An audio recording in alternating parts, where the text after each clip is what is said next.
Pas une âme qui vive dans les rues de Bukavu ce matin. La commune d'Ibanda, centre névralgique de la capitale du Sud Kivu, vit un confinement total pour contrer la propagation du coronavirus et mettre la main sur les contacts connus des cas confirmés. Seuls les véhicules de certaines ONG humanitaires, de la MONUSCO et des ambulances sont autorisés à circuler. Il en est de même des médecins, des journalistes et infirmiers. Avec le confinement d'aujourd'hui de 3 jours, justement, ça va nous permettre normalement d'identifier les personnes avec le virus corona.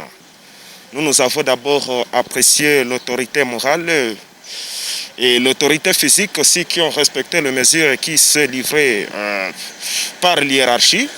Ça va nous permettre bien d'identifier, une fois on respecte les mesures d'hygiène, je pense qu'on va aboutir à des résultats comme personnel soignant.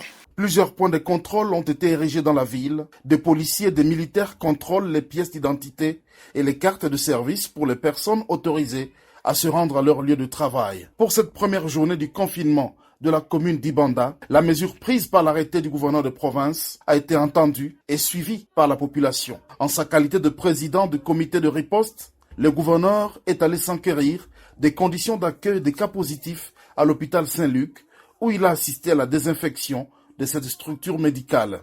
Il en est de même du marché de Nyawera, qui a aussi été désinfecté sous les yeux du chef de l'exécutif provincial et président du comité de riposte. Pendant ce temps, dans d'autres communes de la ville de Bukavu, la vie poursuit son cours normal à Kadutu comme à Bagira, où malgré tout la population s'efforce de respecter les gestes et barrières. À partir de ce lundi débute un couvre-feu de 15 jours, soit de 20h à 5h30 du matin. Le port de masque demeure obligatoire et la ville de Bukavu restera isolée du reste de la province face à l'augmentation du nombre de cas, 28 au total, dont 4 décès.